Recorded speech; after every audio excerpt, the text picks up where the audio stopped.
Hello guys, hi, it's Chandrakant Sahu here. Today I have started here. यहाँ पे मैंने शुरुआत किया है पहली बार इंग्लिश लाइव सेशंस की, जो कि फ्री ऑफ कॉस्ट मैं दे रहा हूँ आप सभी को. My dear friends, let's see आज कितने लोग आ रहे हैं, कितने लोग चालू हो रहा है. जस्ट स्टार्टेड हुआ है अभी. मैं प्लानिंग कर रहा था कि आप लोग को क्या क्या चीज़ सिखाना चाहिए. सो गाइज, आप लोग, आई होप कि आप सभी लोग तैयार हैं. यस, एक कुछ व्यूअर्स आ चुके हैं. यस, हेलो गाइस, एवरीवन, हाय हाय. मुकेश भाई आ चुके हैं. हाँ जी, इंग्लिश सीखने के लिए वंडरफुल. और बहुत सारे लोग आ चुके हैं. हाँ जी, हाँ, मैं वेव बैक करता हूँ एक बार सभी को. हाय एवरीवन. सो आज इंग्लिश क्लास की फर्स्ट डेट है और लोग जुड़ते जा रहे हैं. लोग आप कमेंट कर सकते हैं, हाय करके कमेंट कर सकते हैं. सो मैं आपको लाइव ये चीज़ बताते जाऊं. और कुछ लोग भी आ चुके हैं. रीना राम तेके जी भी आ चुके हैं. पुष्पा देवी राजवाड़े जी भी आ चुके हैं. हेलो एवरीवन, हाय. आज फर्स्ट टाइम इस क्वारंटाइन टाइम में मैं आपको एक फ्री बेसिक क्लासेस में आपको दे रहा हूँ, जो कि एक मेरे लिए एक बहुत गौरव का पल है. और मैं इस चीज़ को शुरुआत किया हूँ, तो लेट्स सी. और मैं आपको एक अपना बेस्ट देना चाहता हूँ इस फेसबुक लाइव में, इंग्लिश क्लासेस में. सो आज माय डियर फ्रेंड्स, इस क्वारंटाइन टाइम में आई होप कि आप सभी अपने आप को ग्रोथ दे रहे होंगे, अपने आप को बढ़ा रहे होंगे और अपने आप को कुछ नया चीज़ आप दे रहे होंगे सर. और आप सभी को मेरी तरफ से बहुत बहुत शुभकामनाएं हैं कि आपका जो ये क्वारंटाइन टाइम बहुत अच्छा जा रहा है. और आप सभी का जो ग्रोथ पीरियड है आपका निकल रहा है. क्योंकि कहते हैं कि अगर बुरी परिस्थितियों में ही अगर अच्छे डिसीजन ले लिए जाएँ तो काफ़ी आगे आप बढ़ सकते हैं, right. So hi friends, this Chandrakant Sahu आपके सामने हूँ और मैं आपके साथ फिर से शुरू कर रहा हूँ इंग्लिश की classes. So English my dear friends, आपके अनुसार से बताइए कि इंग्लिश क्यों सीखना चाहिए हमें. इंग्लिश सबसे बड़ी चीज़ मेरे हिसाब से मैं बताता हूँ. इंग्लिश सीखने की सबसे बड़ी बात ये होती है कि कभी भी हम किसी ऐसे व्यक्ति के साथ जो हाईली एजुकेटेड है, जिसके पास एजुकेशन है, जिसको थोड़ी सी भी इंग्लिश आती हो, तो वो व्यक्ति जो है ना, आप जब उनसे बातचीत करते हैं और उनसे आप कभी कम्युनिकेशन करते हैं, तो आप एक छोटा सा शेम फील करते हैं, या फिर आपकी जो इमेज बढ़ाने के लिए आप खुद को, आप अपनी इमेज बढ़ाने के लिए आप खुद को उस स्थिति में लेके जाते हैं, राइट. तो इंग्लिश आवश्यक इसलिए इस कारण से है माय डियर फ्रेंड्स, ताकि आप अपना खुद का ग्रोथ कर सकें, खुद की डेवलपमेंट कर सकें. और इंग्लिश सीखने से आप आउट ऑफ द इंडिया भी आप कहीं पे जाते हैं तो आप जो है उन लोगों से भी बातचीत कर सकते हैं और अपनी जो है कम्युनिकेशन, अपनी जो संवाद है, आप उन तक पहुंचा सकते हैं. तो ये सबसे बड़ा बेनिफिट है इंग्लिश का. और हमें सीखना क्यों चाहिए माय डियर फ्रेंड्स, ये क्वेश्चन भी बनता है. इंग्लिश तो आवश्यक है ही, लेकिन सीखना क्यों आवश्यक है. इसमें ये एक तरीके से बोलूँ तो इंग्लिश जो है, मालूम, एक शेल्फिश लैंग्वेज है. आपको मैं फैक्ट बात बताऊंगा, इंग्लिश एक शेल्फिश लैंग्वेज है. और जब कोई व्यक्ति इंग्लिश बोलता है, थोड़ा सा अहम की भावना उसके अंदर आ जाती है. लेकिन अगर एक सामने वाला व्यक्ति सही चीज़ को लेके, अच्छी चीज़ को लेके इस काम को कर रहा है, तो वो कभी निराश नहीं हो सकता, है ना. तो आज हम बेसिक चीज़ें आपके लिए बात करेंगे, क्योंकि हम इंसान हैं, हमें इंसानों के साथ कांटेक्ट करना होता है, हमें उनके साथ बातचीत करनी होती है, तो हमें सीखना तो आवश्यक है ही है. तो आज सबसे बड़ा विषय है कि शुरुआत कहाँ से करें, हाउ टू स्टार्ट, है ना. सो हम स्टार्ट करते हैं. सबसे बेसिक चीज़ जो है, हमें इंग्लिश में किसी व्यक्ति को पहचानना ज़रूरी होता है कि कौन है वो व्यक्ति, कैसा है वो व्यक्ति, कि वो आपसे बड़ा है या आपसे कम है, या फिर आपसे छोटा है या आपसे बड़ा है, या कोई थर्ड पर्सन है जो आपके सामने बात कर रहा है, ठीक है. तो आज हम इस चीज़ के बारे में हम थोड़ा डिस्कस करने वाले हैं. इंग्लिश में main my dear friends, speaking में 4 चीज़ें बहुत ज़्यादा आवश्यक होती हैं. सबसे पहला, अगर आपके पास कॉपी पेन है तो आप लिख सकते हो इस बात को. सबसे पहला जो आवश्यक चीज़ है, सब्जेक्ट. सब्जेक्ट मतलब कर्ता. क्योंकि आप जो है किसी दूसरे या तीसरे व्यक्ति से आप बातचीत करते हैं, तो बातचीत करेंगे ही तो सामने वाले व्यक्ति ही बातचीत होगा, है ना माय डियर फ्रेंड्स. सबसे पहला हम सब्जेक्ट के बारे में बात कर रहे हैं. सब्जेक्ट जो है, कर्ता जो होता है माय डियर फ्रेंड्स, 7 प्रकार का होता है. 7 टाइप्स का सब्जेक्ट होता है, जिसमें सबसे पहला होता है आई, आई माने मैं, मी, माई सेल्फ, मतलब मैं खुद, जो कि आई होता है ना दोस्त। नंबर सेकंड जो होता है यू, यू माने होता है आप खुद, मीन्स जब आप किसी दूसरे या तीसरे व्यक्ति से बात कर रहे हैं तो वो होता है यू, ठीक है। नंबर थर्ड जो होता है ही, जैसे मैं हूँ और आप हैं, दो व्यक्ति हैं और कोई तीसरा व्यक्ति वहाँ पे पहुँच जाता है, तीसरा व्यक्ति वहाँ पे आ जाता है, तो वो हो जाता है क्या माय डियर फ्रेंड्स, ही माने होता है वह। तो ये तीन लोग हो गए सबसे। और चौथी चीज़ है, अगर वही चीज़ एक मेल के लिए यूज़ होता है ही और एक फीमेल के लिए यूज़ होता है शी, शी माने SHE, शी जो होती है वो होता है एक गर्ल के लिए यूज़ होता है, एक फीमेल के लिए यूज़ होता है। अब ये तो सिंगुलर पर्सन के लिए हो गया माय डियर फ्रेंड्स, एक एक व्यक्ति के लिए हम बात किए अभी। और दूसरा चीज़ हम अगर बात करते हैं, थर्ड चीज़ जो पांचवी चीज़ जिसके लिए हम बात कर रहे हैं वो है सबसे बेहतर वी, वी माने दो या दो से अधिक कोई व्यक्ति है तो वहाँ पे जो होता है वी माने हम, ठीक है।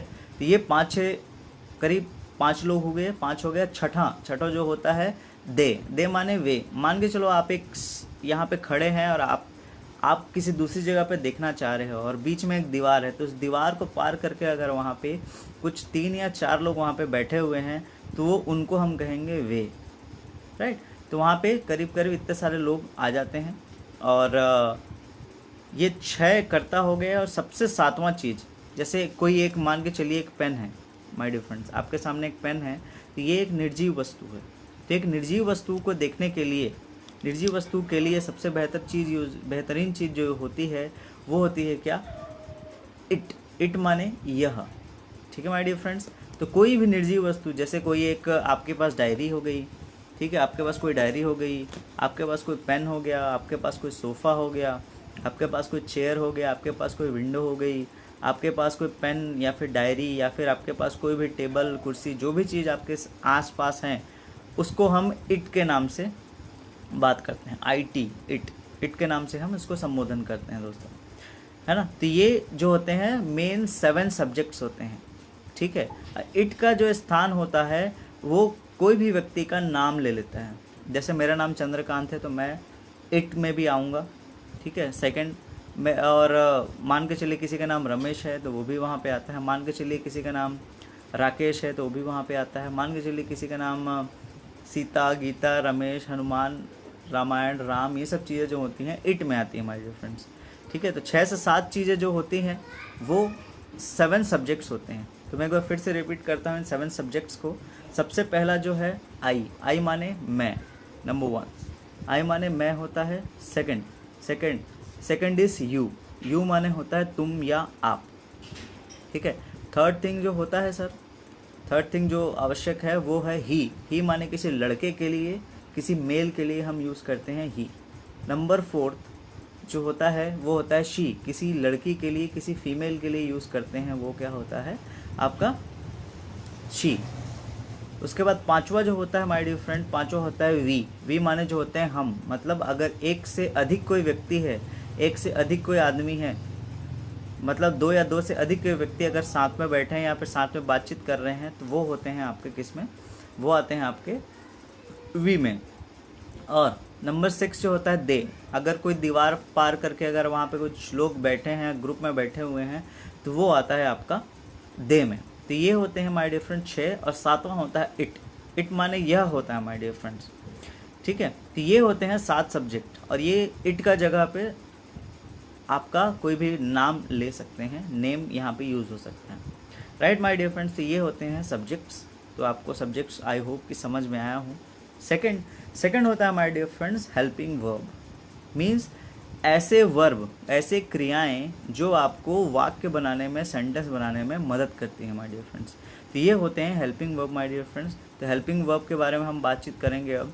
हेल्पिंग वर्ब में जैसे एग्जांपल के माध्यम से बताता हूँ, जैसे आप किसी से बात करते हैं, मैं इंजीनियर हूँ, तो यहाँ पे जो हूँ शब्द है ये आपको मदद कर रहा है कोई भी सेंटेंस को पूरा करने के लिए। उसके बाद अगली चीज़, मैं एक कॉमेडियन हूँ, तो हूँ शब्द जो है आपको मदद कर रहा है कोई भी आपको वाक्य को कंप्लीट करने में। थर्ड, वह एक इंजीनियर है जो है आपका हेल्पिंग वर्ब है, क्योंकि यह आपको मदद कर रहा है आपका स्पेशल सेंटेंस को कंप्लीट करने में, पूरा करने में। तो ये होते हैं helping verb my dear friends, जिसमें हूँ, मैं हूँ, वह है, आप हो, मैं था, वह थी। तो ये सब चीज़ें जो होती हैं माय डियर फ्रेंड्स आपका हेल्पिंग वर्ब्स में आती हैं। एक वाक्य को बनाने में जो मदद करती हैं वो होती हैं हेल्पिंग वर्ब। अब आगे बढ़ते हैं दोस्तों। आगे बढ़ते हैं तो सबसे बेहतरीन चीज़, सबसे जो ज़रूरी चीज़ होती है किसी एक वाक्य में, वह होता है my dear friends verb. Verb माने कोई भी होता है माय डियर फ्रेंड्स क्रिया। अब क्रिया आप समझते ही हैं, आप सुबह उठते हैं तो सबसे पहले जो है एक ग्लास ऑफ वाटर, जो आप पानी पीते हैं, तो पानी पीना एक क्रिया हो गई। उसके बाद आप सुबह उठ के जब अपना पैर रखते हैं ज़मीन पे, तो पुट करना, अपने पैर रखना एक क्रिया हो गई। सुबह उठना भी एक क्रिया हो गई, लोगों से मिलना भी एक क्रिया हो गई, ठीक है। उसके बाद जब आप फ्रेशन अप होते हैं, दैट इज़ ऑल्सो क्रिया। जब आप ब्रश करते हैं तो भी आपका एक क्रिया हो जाता है। जब आप लोगों से मिलते हैं मीटिंग, तो वो भी एक क्रिया हो जाती है। और जब किसी तीसरे व्यक्ति से मुलाकात कर रहे हैं, किसी चौथे पांचवें व्यक्ति से आप सामने वाले से मिल रहे हैं, तो भी एक क्रिया हो गई दोस्तों। तो जो भी काम आप डेली लाइफ में करते हो, मान के चलिए लिखना, कोई भी चीज़ आप लिखते हो, कोई भी चीज़ आप पढ़ते हो, पन्ने पलटते हो, पन्ना पकड़ते हो, पानी का गिलास पीते हो, खाना खाते हैं, तो ये सब चीज़ें आपकी किस में आती हैं माय डियर फ्रेंड्स, आपका वर्ब में आता है, जो कि एक क्रिया होती है दोस्तों, है ना। तो क्रिया जो है अनगिनत होती है, क्रियाएं इतनी सारी हैं कि आप जो है वर्ड खोजते खोजते आप खुद पता चल जाए कि इतनी सारी क्रियाएं भी होती हैं माय डियर फ्रेंड्स। तो आपको वर्ब जो होता है दोस्तों, आपने देखा है डिक्शनरी, इसी कारण से डिक्शनरी बनी होती है, जिसमें 1000 या फिर अप्रॉक्सीमेट 10 से 50,000 वर्ब्स आपको मिलते हैं। तो कोई भी क्रिया, जो भी काम आप करते हैं, उसको बोलते हैं वर्ब या फिर क्रिया। उसके बाद सबसे चौथी चीज़ होती है जो एक सेंटेंस को बनाती है, ऑब्जेक्ट। ऑब्जेक्ट मतलब कोई भी ऐसा काम जिसके ऊपर कोई भी काम किया जाता है। जैसे एक छोटा सा बातचीत मैं करता हूँ, मैं खेलना चाहता हूँ, ठीक है, मैं खेलना चाहता हूँ, लेकिन खेलना क्या चाहते हैं आप, मान के चलिए कोई क्रिकेट खेलना चाहता है, कोई चेस खेलना चाहता है, कोई मोबाइल गेम खेलना चाहता है। तो ये सब चीज़ें जो होती हैं आपकी ऑब्जेक्ट होती हैं, मतलब किसके ऊपर क्या काम किया जा रहा है ना। अब देखिए एग्जाम्पल के माध्यम से आपको बताता हूँ। मैं खेत में दौड़ रहा हूँ, मैं या फिर मैदान में दौड़ रहा हूँ।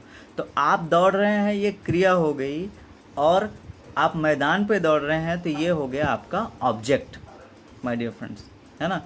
तो आपका जो ऑब्जेक्ट है, सबसे बेहतरीन चीज़ जो चौथी चीज़ होती है ऑब्जेक्ट, किसी भी चीज़ के ऊपर जो काम होता है वो होता है क्या, ऑब्जेक्ट। तो माय डियर फ्रेंड्स इस बात को समझिएगा, है ना। और जैसे कोई भी एक पुस्तक पढ़ते हैं, आप मान के चलिए आध्यात्म की पुस्तक पढ़ते हैं, तो आप आध्यात्म की पुस्तक पढ़ रहे हैं, तो I am reading spiritual book, तो क्या चीज़ पढ़ रहे हैं आप, स्पिरिचुअल बुक पढ़ रहे हैं, तो वो क्या होता है आपका स्पेशल आध्यात्मिक बुक जो है आपका ऑब्जेक्ट हो गया।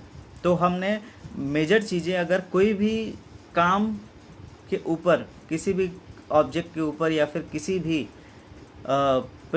किसी भी नॉन लिविंग ऑब्जेक्ट के ऊपर अगर काम हो रहा है, मतलब जिनके में जान नहीं होती, उन पे काम हो रहा है, तो वो होता है क्या माय डियर फ्रेंड्स, ऑब्जेक्ट।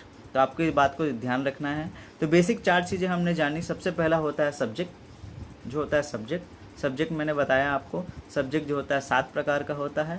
आई माने मैं, यू माने वह या तुम, यू माने तुम या आप। थर्ड ही माने वह, शी माने वह, लड़की के लिए यूज़ होता है। वी माने होते हैं हम, और दे माने वे होते हैं। और सबसे बड़ा 7वां जो होता है इट या फिर नेम, जिसको इट या नेम कहा जाता है। उसके बाद जो यूज़ होता है हेल्पिंग वर्ब, जो आपको सेंटेंस को पूरा करने में मदद करता है, वो होता है वाक्य, वो होता है हेल्पिंग वर्ब। और तीसरा होता है वर्ब, क्रिया, जो आप रोज़ कोई ना कोई काम आप डेली कोई ना कोई काम आप कर रहे हैं, तो वो होता है my dear friends main verb, है ना। जैसे सुबह उठने से लेकर रात को सोने तक के बीच में जो कार्य आप करते हैं उनको वर्ब कहते हैं। और चौथा चीज़, जिस चीज़ के ऊपर कार्य किया जाता है वो होता है ऑब्जेक्ट। ठीक है माय डियर फ्रेंड्स, तो ये आज का बेसिक चीज़ जो है हमको पता रहना आवश्यक है।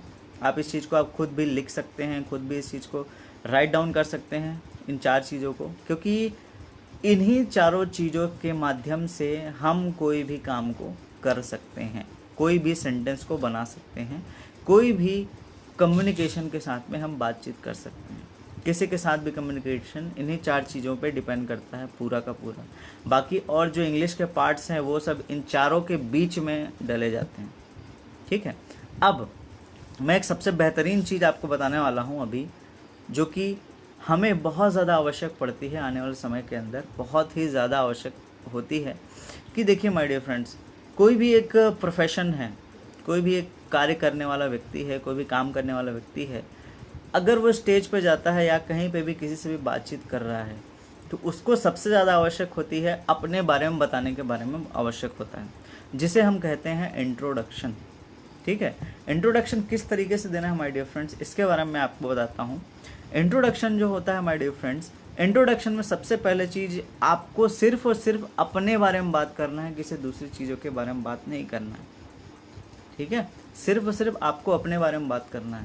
आप स्टेज पे जा रहे हैं, सबसे पहले मान के चलिए, देखिए स्टार्टिंग में मैं करता हूँ, मेरा नाम चंद्रकांत साहू है, मैं कोरबा का रहने वाला हूँ, मैं यहाँ पे फ्री इंग्लिश ट्रेनिंग क्लासेस दे रहा हूँ और मेरी कोचिंग इंस्टीट्यूट चलती है। आप इस तरीके से आप अपना काम बता रहे हैं, मान के चलिए, उदाहरण के लिए लेता हूँ। ठीक है, आप इस तरीके से आप बता रहे हो। सबसे पहला चीज़ मैंने क्या बोला, सबसे पहला चीज़ सामने वाले को अभिवादन करना है। हमने सबसे पहले ग्रीटिंग्स करना है, ग्रीटिंग्स एवरीवन, या फिर good morning everyone, good afternoon everyone, good evening everyone. ये सब बेसिक चीज़ें सबको पता होती हैं। ठीक है, ये सब बोलते भी हैं, लेकिन उसके आगे क्या बोलना है बहुत सारे लोगों को नहीं पता है माय डियर फ्रेंड। ठीक है, तो इसके बारे में मैं आज आपको बताता हूँ। सबसे पहले जैसे मैंने स्टार्टिंग में सब्जेक्ट के बारे में बात की, क्योंकि आप अभी अपने बारे में बात करना चाह रहे हो, अपने बारे में बात करना समझना चाह रहे हो। तो मेरा नाम चंद्रकांत साहू है, तो मैं बोलूँगा माई नेम इज़ क्या है माय डियर फ्रेंड, एक हेल्पिंग वर्ब है। ठीक है, हेल्पिंग वर्ब की शीट या फिर हेल्पिंग वर्ब धीरे धीरे जैसे जैसे मैं बात करते जाऊँगा मैं आपको बताते जाऊँगा हेल्पिंग वर्ब क्या क्या चीज़ होता है। ठीक है, हेल्पिंग वर्ब जो होता है मैं, माई name is Chandrakant Sahu, right. तो मैं ऐसा बोल सकता हूँ, माई नेम इज़ चंद्रकांत साहू। उसके बाद मैं रहता हूँ कोरबा में, सो मैं बताऊँगा आपको I live in Korba. Okay, third thing मैं बता सकता हूँ कि आई वर्क, या फिर आई हैव मेरा खुद का कुछ का कोचिंग इंस्टीट्यूशन है, मैं खुद बता सकता हूँ आपको। I can tell you also, मैं बता सकता हूँ। ठीक है, तो ये सबसे पहला स्टार्टिंग होता है। सबसे पहले आप अपने बारे में जानिए कि आप हैं कौन। माई नेम इज़, मान के चलिए, रमेश कुमार। ठीक है, my name is Ravi Kumar, आप बता सकते हैं मेरा नाम ये है। तो यहाँ पे हमने जो हेल्पिंग वर्ब यूज़ किया है वह यूज़ किया है इज़, सबसे पहला जो आवश्यक है। ठीक है माय डियर फ्रेंड, अब आगे बढ़ते हैं तो हमें पता चलता जाता है कि आप क्या काम करते हो। ठीक है, I work as a engineer, I work as a postman, I work as a doctor. तो जो भी आपका प्रोफेशन है उसको आप बता सकते हो। इसमें हेल्पिंग वर्ब जो है बिल्कुल नहीं आया है, इसमें नॉर्मल सिर्फ आप अपने आप के बारे में बता रहे हो। जैसे कोई व्यक्ति बिजनेसमैन है तो आप बोल सकते हो I am an in a businessman. तो इसमें जो एम आया है माय डियर फ्रेंड्स, वह एक क्या है, हेल्पिंग वर्ब है। तो बेसिक हेल्पिंग वर्ब जो यूज़ होते हैं उसके बारे में बताता हूँ। सबसे पहला यूज़ होता है इज़ माने है, एम माने हूँ, जो अपने खुद के लिए यूज़ होता है। नंबर थर्ड थिंग आर माने हैं। ठीक है, हैं उसके लिए यूज़ होता है जो कि किसी चीज़ के लिए यूज़ होता है, राइट। तो ये सबसे बेहतरीन चीज़ होती है, ये तीन चीज़ सबसे ज़्यादा आवश्यक होती है किसी भी जगह पे आपको यूज़ करने के लिए, है ना। सो ये इंट्रोडक्शन का बेसिक पार्ट हुआ दोस्तों। उसके बाद इंट्रोडक्शन को मूविंग फॉरवर्ड के पहले मैं कुछ चीज़ें आपको समझाना चाहूँगा, कुछ ऐसे फ्रेजेस बताना चाहूँगा, कुछ ऐसे हेल्पिंग वर्ब या फिर कुछ ऐसे स्पेसिफिक वर्ड्स बताना चाहूँगा जो आप अपने इंट्रोडक्शन में ऐड कर सकते हो। सबसे पहला चीज़ आप ऐड कर सकते हो वो होता है हैव, HAVE, हैव माने माय डियर फ्रेंड्स आपका पास होता है, आपके पास। ठीक है, आपके पास कोई भी चीज़ जो होती है वो होती है हैव। ठीक है, तो देखिए इसमें सबसे पहले हम ऐड करते हैं, जोड़ते हैं आई माने क्या होता है, मैं खुद। अब मेरे पास क्या है, मेरे पास मान के चलिए एक पेन है, ठीक है, मेरे पास एक पेन है, आई हैव वन पेन, ठीक है, तो आप बता सकते हो मेरे पास एक पेन है, ठीक है। दूसरा, अगर मैं तुम्हारे लिए या आपके लिए बात करता हूँ तो यू हैव वन कॉपी, आप इस चीज़ को बता सकते हो, ठीक है। तीसरी चीज़ शी, तीसरी चीज़ वी, हमारे पास क्या है, हमारे पास बहुत सारे पेन हैं, वी हैव पेन्स, हम इस चीज़ को बता सकते हैं my dear friends, we have pens. Number 4 thing, they have, they माने वे, उनके पास भी बहुत सारे पेन हैं भाई, ठीक है, हम भी उसको बारे में बता रहे हैं, तो दे हैव पेन्स, ठीक है। तो माय डियर फ्रेंड्स 4 चीज़ें हो गई। अब यहीं पे स्लाइड थोड़ा सा बदलता है, हैव और हैज़, क्योंकि फर्स्ट पर्सन और थर्ड पर्सन में थोड़ा सा अंतर होता है, जहाँ डिटेल में मत जाइए, लेकिन जो बता रहा हूँ उसको बस आप नोट डाउन कर लीजिएगा। हैज़ के जगह, हैव के जगह आप हैज़ यूज़ कर लीजिए, जो कि ही, शी और इट में यूज़ होता है, ठीक है। सबसे पहला ही हैज़ अ पेन, उसके पास एक पेन है, ठीक है। शी हैज़ अ पेन, उसके पास एक पेन है, ठीक है, और उसके पास एक मैटर है या फिर एक स्पेशल आपका जो बुक के अंदर रखने वाला है, ठीक है। She has a pen also कह सकते हैं। और उसके बाद जैसे हम इट को जो निर्जीव वस्तु के पास तो कुछ हो नहीं सकता, तो हम वहाँ पे नाम ऐड करते हैं दोस्तों, वहाँ पे नेम ऐड करते हैं। तो सबसे पहले नेम ऐड कर दिए, जैसे रमेश हैज़ अ पेन, ठीक है, Geeta has a pen, Sita has a flower, ठीक है। सो जो निर्जीव वस्तुएं होती हैं माय डियर फ्रेंड्स, तो हैज़ हैव का यहाँ पे यूज़ होता है, ठीक है। सो आई होप कि आपको बेसिक चीज़ समझ आई होगी, जो आपका हैज़ और हैव के बारे में, जो हमारे पास होता है उसको कहते हैं हम हैज़ और हैव का सेशन, है ना दोस्तों। तो हैज़ और हैव आपका बेसिक चीज़ हुआ। अब दूसरी चीज़ हम इसमें ऐड कर रहे हैं, दूसरी चीज़ जैसे आते हैं सबसे पहले उसमें, अब कोई भी चीज़ आपके पास नहीं है तो आप उसको क्या बोलोगे, ठीक है। यहाँ पे हम यूज़ कर सकते हैं, यहाँ पे हम हमारा मदद करता है हेल्पिंग वर्ब, ठीक है। सबसे पहला हेल्पिंग वर्ब जो होता है आई डू नॉट, तो माय डियर फ्रेंड्स यहाँ पे डू और डज हेल्पिंग वर्ब का यूज़ होता है, ठीक है, डू और डज हेल्पिंग वर्ब का यूज़ होता है। तो मैं एक चीज़ आपको लिख दे रहा हूँ, स्टार्टिंग में मैंने आपको 3 हेल्पिंग वर्ब बताए थे, जिसमें सबसे पहला इज़ होता है, दूसरा एम होता है, तीसरा आर होता है। अब मैं आपको 2 और हेल्पिंग वर्ब के बारे में बता रहा हूँ, डू और डस।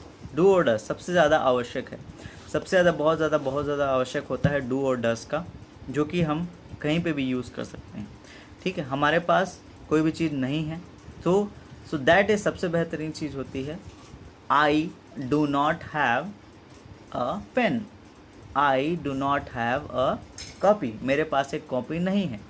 आई do not have a shirt, I do not have a T shirt, I do not have a cushion, I do not have a book. तो इस तरीके से आप बोल सकते हैं माय डियर फ्रेंड कि कोई भी चीज़ अगर आपके पास नहीं है तो वहाँ पे डू डस का यूज़ करते हैं दोस्तों, ठीक है। अब आगे बढ़, डू का यूज़ करते हैं, ये किनके केस में यूज़ होता है। सबसे पहला आई के केस में यूज़ होता है, दूसरा यू के केस में यूज़ होता है, तीसरा वी के केस में यूज़ होता है, और दे के केस में यूज़ होता है। आई, यू, वी एंड दे, इनके साथ में हम यूज़ कर सकते हैं डू नॉट, राइट। मीन्स कैसे बोलते हैं, कैसे, अब एग्जाम्पल के माध्यम से बताऊंगा। I do not have a pen, you do not have a copy, we, हम दोनों के पास, we do not have books, हमारे पास बुक्स नहीं है। और फोर्थ थिंग जो होता है, they do not have mobiles, उनके पास मोबाइल्स नहीं है। अब देखिए दोस्तों, यहीं पे अब डज का यूज़ कैसे करना है। डज का यूज़ सबसे ज़्यादा होता है ही, शी और नेम के साथ में, मतलब जो थर्ड पर्सन होते हैं उनके साथ हम इस चीज़ को यूज़ करते हैं। तो सबसे पहला, he does not have a pen, उसके पास एक पेन नहीं है, ठीक है। यहाँ पे ध्यान रखने वाली बात यह है कि यहाँ पे डू डस के साथ में डस के साथ में हैज़ यूज़ नहीं होता है, इस बात को अच्छे से समझिएगा दोस्तों, ठीक है। तो ये सबसे बेहतरीन चीज़ है, ही does not have a pen, she does not have a copy, he does not have shoes, she does not have a sofa, he does not have food, he or can say she does not have a shirt, right और अब इसी को name के साथ में add करते हैं दोस्तों, नाम के साथ में ऐड करते हैं, तो जैसे बोल सकते हैं Prakash does not have a cooler, okay, और कह सकते हैं Ramesh does not have a shirt, Radha does not have a paper, हम ये ऐसा कह सकते हैं। और आप सभी लोग भी अपने लिए खुद के लिए बोल सकते हैं। जैसे यहाँ पे मैं बहुत सारे लोग को देख रहा हूँ जो लोग ऐड होते जा रहे हैं, जैसे वेद यादव हैं, शिवा ध्रुव हैं, जॉन्टी साहू जी हैं, योगेंद्र भाई हैं, केशव भाई हैं, जो लोग कंटिन्यूस इस चीज़ को देख रहे हैं, तो आप बोल सकते हो Keshav does not have a pen, Gopal does not have a book, ठीक है, Yogendra does not have a paper. ऐसा आप सेंटेंसेस बना सकते हैं दोस्तों। तो ये बेसिक सेंटेंसेस है जो बहुत ज़्यादा आवश्यक है आपको किसी भी लोगों से बातचीत करने के लिए। आप अगर किसी से पूछते हो कि भाई मेरे को तू, या फिर भैया आप मेरे को ये दीजिए, तो क्या आपके पास एक कॉपी है, क्या आपके पास एक प्रश्न है, क्या आपके पास उत्तर है, क्योंकि मोस्टली हमारा जो संवाद होता है किसी के साथ में प्रश्नों के साथ होता है। तो आपको ये बात समझना पड़ेगा दोस्तों कि प्रश्न को अगर समझेंगे, किसी को प्रश्न करने की आदत डालेंगे, तो जो चीज़ पहली चीज़ मैंने बताई है हैज़ और हैव, तो किसी से भी आप हैज़ और हैव से क्वेश्चन आप इस चीज़ को कर सकते हो दोस्तों, ठीक है। चलिए अब क्वेश्चंस की तरफ बढ़ते हैं। अब क्वेश्चंस जब भी हम बनाते हैं कहीं भी, किसी भी केस में, किसी भी टेंस में, किसी भी क्रिया में, किसी भी आपके सेंटेंसेस में हम बनाते हैं, तो क्या होता है वहाँ पे हमेशा, ऑलवेज, किसी भी केस में, ये यूनिवर्सल ट्रूथ है, इंग्लिश का ये परमानेंट रूल है कि इंग्लिश में हमेशा जब प्रश्न आप पूछते हो तो जो प्रश्न होता है उसके सामने में प्रश्न स्टार्ट कहाँ से होगा, हमेशा किससे स्टार्ट होगा, आपका हेल्पिंग वर्ब से, है ना माय डियर फ्रेंड्स। याद रखिएगा हमेशा हेल्पिंग वर्ब से आपका कोई भी प्रश्न स्टार्ट होगा, ठीक है। सो आप जिससे सामने वाले पूछते हो भाई आपके पास पानी है क्या, सो इसमें आप पूछ सकते हो डू यू हैव वाटर, आप पूछ सकते हो। सामने में आपने क्या डाला, डू यू हैव वाटर, आपने पूछ लिया सामने वाले प्रश्न। उसके बाद दूसरी चीज़ आप बात कर सकते हो, do you have a pen, क्या आपके पास पेन है। तीसरा, do you have a compass, ऐसा बोल सकते हैं दोस्तों। उसके बाद do you have a book, आप पूछ सकते हो किसी को भी। चौथी चीज़ बोल सकते हो do you have a life, क्या आपके पास जीवन है, पूछ सकते हो सामने वाले। कई लोग पास जीवन का उद्देश्य नहीं होता। या फिर पूछ सकते हो do you have a M, right. तो ये आप फर्स्ट पर्सन के साथ 4 लोगों के साथ में डू लगाते हैं, आई, वी, दे एंड यू, 4 चीज़ों के साथ आप डू लगा रहे हैं, है ना। तो माय डियर फ्रेंड्स ये सबसे बड़ी चीज़ आपके लिए होगी। तो किसी को भी प्रश्न करते हैं तो हमेशा याद रखिए सामने आप क्या लगाते हैं, हेल्पिंग वर्ब, ओके। अब इसी को डज के साथ क्वेश्चन बनाता हूँ। Does she have a copy, क्या उसके पास एक कॉपी है। उसके बाद does he have a sofa, आप पूछ सकते हैं उससे। और उसके बाद भी आगे बढ़ते हैं, does she have a bag, क्या उसके पास एक बैग है। तो कोई भी चीज़ को पूछने के लिए आप डू और डज का इस्तेमाल कर सकते हैं। और ये हैव नाम का एक छोटा सा वर्ब है, छोटा सा हेल्पिंग वर्ब है, एक पैटर्न में भी आता है, तो उसको आप इसमें ऐड कर सकते हो दोस्तों। तो ये सबसे बढ़िया चीज़ आपके पास यूज़ होती है। तो हैव को हमने सबसे पहले समझा कि आप किसी को पॉजिटिव तरीके से कैसे बता सकते हो, दूसरा आप किसी को नेगेटिव तरीके से कैसे बता सकते हो, और तीसरा आप किसी को प्रश्न कैसे पूछ सकते हो। तो आज के लिए सबसे बेहतरीन चीज़ आपके लिए क्या रहा, हैव माने पास। तो इस चीज़ को आई होप कि आप रिवाइज फिर से करें, और कल से हम आपको कुछ नई चीज़ों के ऊपर नए सेशंस इंग्लिश के देते जाएंगे। तो आई होप कि आप सभी कल आइएगा कल बहुत अच्छा लगा। थैंक यू सो मच, आपने अपना बेहतरीन समय दिया। तो आज के लिए my dear friends thank you very much. और आज का जो समय है बहुत कीमती है और आप अपने खुद के इम्प्रूवमेंट के लिए इस चीज़ को यूज़ करिए। और आपको कोई डाउट होता है हैव में, तो आप मेरे को पर्सनली कॉल कर सकते हैं। With these words, thank you guys, thank you so much.